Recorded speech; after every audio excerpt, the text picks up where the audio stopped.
गौरी पुत्र गणेश भगवान की जय। श्री लक्ष्मी नारायण भगवान की जय। श्री उमापति शंकर भगवान की जय। अन्नपूर्णा माता की जय। प्रिय भक्तजनों, आज हम इस वीडियो में माता अन्नपूर्णा की व्रत कथा सुनेंगे। तो आप सभी भक्तजन बड़ी ही श्रद्धा, ध्यान पूर्वक और प्रसन्नचित्त मन से माता अन्नपूर्णा की व्रत कथा को सुनिए। तो सभी प्रेम से बोलिए, माता अन्नपूर्णा की जय, सर्व देवी देवता की जय। एक समय की बात है, काशी निवासी धनंजय की पत्नी का नाम सुलक्षणा था। उसे अन्य सब सुख प्राप्त थे, केवल निर्धनता ही उसके दुख का एकमात्र कारण थी। यह दुख उसे हर समय सताता रहता था। एक दिन सुलक्षणा अपने पति से बोली, स्वामी, आप कुछ उद्यम करो तो काम चले। इस प्रकार कब तक काम चलेगा? तब सुलक्षणा की बात धनंजय के मन में बैठ गई और वह उसी दिन विश्वनाथ शंकर जी को प्रसन्न करने के लिए बैठ गया और कहने लगा, हे देवाधिदेव विश्वेश्वर, मुझे पूजा पाठ कुछ आता नहीं है, केवल आपके भरोसे बैठा हूँ। और इतनी विनती करके वह 2-3 दिन भूखा प्यासा बैठा रहा और यह देखकर भगवान शंकर ने उसके कान में अन्नपूर्णा अन्नपूर्णा अन्नपूर्णा इस प्रकार 3 बार कहा। और यह कौन क्या कह गया? और इसी सोच में धनंजय पड़ गया कि मंदिर से आते ब्राह्मणों को देखकर पूछने लगा, पंडित जी, अन्नपूर्णा कौन है? तब ब्राह्मणों ने कहा, तू अन्न छोड़ बैठा है, सो तुझे अन्न की ही बात सूझती है। जा घर जाकर अन्न ग्रहण कर। तब धनंजय घर गया और स्त्री से सारी बात कही। तब वह बोली, नाथ, चिंता मत करो, स्वयं शंकर जी ने यह मंत्र दिया है, वे स्वयं ही खुलासा करेंगे। आप फिर जाकर उनकी आराधना करो। तब धनंजय फिर जैसा का तैसा पूजा में बैठ गया। रात्रि में शंकर जी ने आज्ञा दी और कहा, तू पूर्व दिशा में चला जा। और वह अन्नपूर्णा का नाम जपता जाता और रास्ते में फल खाता, झरनों का पानी पीता जाता। और इस प्रकार वह कितने ही दिनों तक चलता गया और वहां से उसे चांदी सी चमकती वन की शोभा देखने में आई, सुंदर सरोवर देखने में आया। उसके किनारे कितनी ही अप्सराएं झुंड बनाए बैठी थी, एक कथा सुनती और सब मिलकर माँ अन्नपूर्णा इस प्रकार बार बार कहती थी। और यह अगहन मास की उजेली रात्रि थी और आज से ही व्रत का आरंभ था। और जिस शब्द की खोज करने वह निकला था, वह उसे वहां सुनने को मिला। तब धनंजय ने उनके पास जाकर पूछा, हे देवियों, आप यह क्या करती हो? तब उन सब ने कहा, हम सब माँ अन्नपूर्णा का व्रत करती हैं। तब धनंजय ने पूछा, व्रत पूजा करने से क्या होता है? यह किसी ने किया भी है? इसे कब किया जाए? कैसा व्रत है ये और कैसी विधि है? मुझे भी विस्तार से बतलाओ। तब वे कहने लगी, इस व्रत को सब कोई कर सकते हैं। 21 दिन तक के लिए 21 गांठ का सूत लेना चाहिए। 21 दिन यदि न बने तो एक दिन उपवास करें। यह भी न बने तो केवल कथा सुनकर प्रसाद लें, निराहार रहकर कथा कहें। और कथा सुनने वाला कोई न मिले तो पीपल के पत्तों को रख, सुपारी या घृत कुमारी वृक्ष को सामने कर, दीपक को साक्षी कर, सूर्य, गाय, तुलसी या महादेव को बिना कथा सुनाए मुख में दाना न डाले। यदि भूल से कुछ पड़ जाए तो एक दिवस फिर उपवास करें और व्रत के दिन क्रोध न करें और झूठ न बोलें। तब धनंजय बोला, इस व्रत के करने से क्या होगा? तब वे कहने लगीं, इसके करने से अंधों को नेत्र मिले, लूलों को हाथ मिले, निर्धन के घर धन आए, बांझी को संतान मिले, मूर्ख को विद्या आए, और जो जिस कामना से व्रत करें माँ उसकी इच्छा पूरी करती हैं। तब धनंजय कहने लगा, बहनों, मेरे पास भी धन नहीं है, विद्या नहीं है, कुछ भी तो नहीं है, मैं तो दुखिया ब्राह्मण हूँ, मुझे इस व्रत का सूत दोगी?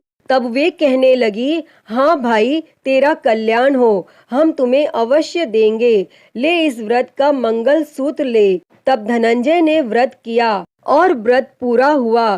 तभी सरोवर में से 21 खंड की स्वर्ण सीढ़ी हीरा मोती जड़ी हुई प्रकट हुई। तब धनंजय जय अन्नपूर्णा कहता जाता था और इस प्रकार कितनी ही सीढ़ियां उतर गया तो क्या देखता है कि करोड़ों सूर्य से प्रकाशमान माता अन्नपूर्णा का मंदिर है। उसके सामने स्वर्ण सिंहासन पर माता अन्नपूर्णा विराजमान है।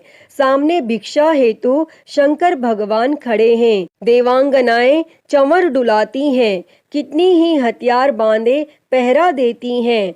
तब धनंजय दौड़कर जगदम्बा के चरणों में गिर गया। तब देवी उसके मन का कलेश जान गई और धनंजय कहने लगा, माता, आप तो अंतर्यामिनी हो, आपको अपनी दशा क्या बताऊं? तब माता बोली, मेरा व्रत किया है, जा संसार तेरा सत्कार करेगा। तब माता ने धनंजय की जीवा पर बीज मंत्र लिख दिया और अब तो उसके रोम रोम में विद्या प्रकट हो गई। इतने में क्या देखता है कि वह काशी विश्वनाथ के मंदिर में खड़ा है और माँ का वरदान ले धनंजय घर आया और सुलक्षणा से सब बात कही और माता जी की कृपा से उसके घर में संपत्ति उमड़ने लगी और छोटा सा घर बहुत बड़ा गिना जाने लगा।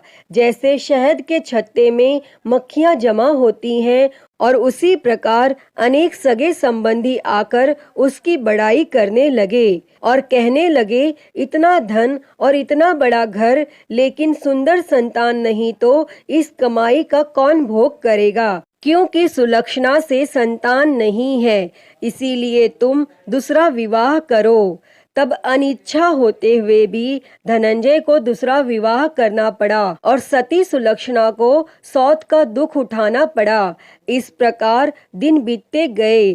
फिर अघन मास आया। तब नए बंधन से बंधे पति से सुलक्षणा ने कहलाया कि हम व्रत के प्रभाव से सुखी हुए हैं, इस कारण यह व्रत छोड़ना नहीं चाहिए और यह माता जी का प्रताप है जो हम इतने संपन्न और सुखी हैं। और तब सुलक्षणा की बात सुन धनंजय उसके यहाँ आया और व्रत में बैठ गया। तब नई बहू को इस व्रत की खबर नहीं थी और वह धनंजय के आने की राह देख रही थी। तब दिन बीतते गए और व्रत पूर्ण होने में 3 दिवस बाकी थे कि नई बहू को खबर पड़ी और उसके मन में ईर्ष्या की ज्वाला दहकने लगी थी और वह सुलक्षणा के घर आ पहुंची और उसने वहां भगदड़ मचा दी। तब वह धनंजय को अपने साथ ले गई। तब नए घर में धनंजय को थोड़ी देर के लिए निद्रा ने आ दबाया और इसी समय नई बहू ने उसके व्रत का सूत तोड़कर आग में फेंक दिया। अब तो माता जी का कोप जाग गया और घर में अकस्मात आग लग गई, सब कुछ जलकर खाक हो गया। तब सुलक्षणा जान गई और पति को फिर अपने घर ले आई। तब नई बहू रूठ कर पिता के घर जा बैठी और पति को परमेश्वर मानने वाली सुलक्षणा बोली, हे नाथ, घबराना नहीं, माता जी की कृपा अलौकिक है। पुत्र कुपुत्र हो जाता है पर माता कुमाता नहीं होती। अब आप श्रद्धा और भक्ति से आराधना शुरू करो, वे जरूर हमारा कल्याण करेंगी। तब धनंजय फिर माता के पीछे पड़ गया। फिर वहीं सरोवर पर सीढ़ी प्रकट हुई और उसमें माँ अन्नपूर्णा कहकर वह उतर गया और वहां जा माता जी के चरणों में रुदन करने लगा। तब माता प्रसन्न हो बोली, यह मेरी स्वर्ण की मूर्ति ले, उसकी पूजा करना, तू फिर सुखी हो जाएगा। जा, तुझे मेरा आशीर्वाद है। तेरी स्त्री सुलक्षणा ने श्रद्धा से मेरा व्रत किया है, उसे मैंने पुत्र दिया है। तब धनंजय ने आंखें खोली तो खुद को काशी विश्वनाथ के मंदिर में खड़ा पाया और वहां से फिर उसी प्रकार घर को आया। और इधर सुलक्षणा के दिन चढ़े और महीने पूरे होते ही पुत्र का जन्म हुआ और गांव में आश्चर्य की लहर दौड़ गई। और इस प्रकार उसी गांव के निसंतान सेठ के यहाँ पुत्र होने पर उसने माता अन्नपूर्णा का मंदिर बनवा दिया और उसमें माताजी धूमधाम से पधारी, यज्ञ किया और धनंजय को मंदिर के आचार्य का पद दे दिया।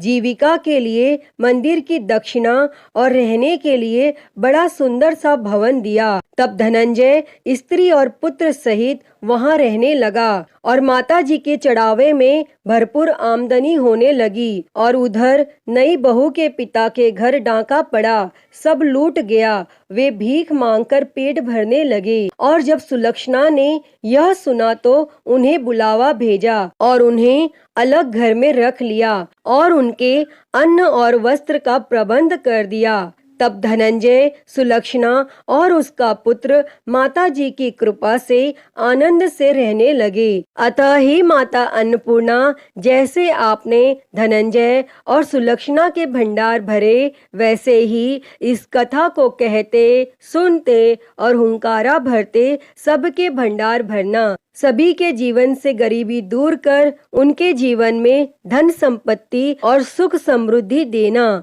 तो सभी प्रेम से बोलिए, माता अन्नपूर्णा की जय। प्रिय भक्तजनों, तो मैं उम्मीद करती हूँ कि आपको आज की यह कथा पसंद आई होगी और अगर वीडियो अच्छी लगी हो तो इसे लाइक करें, ज़्यादा से ज़्यादा शेयर करें और कमेंट बॉक्स में माँ अन्नपूर्णा की जय लिखना ना भूलें। और हरिहर भक्ति चैनल को सब्सक्राइब कर नोटिफिकेशन बेल को ज़रूर ऑन कर लें। हर हर महादेव। धन्यवाद।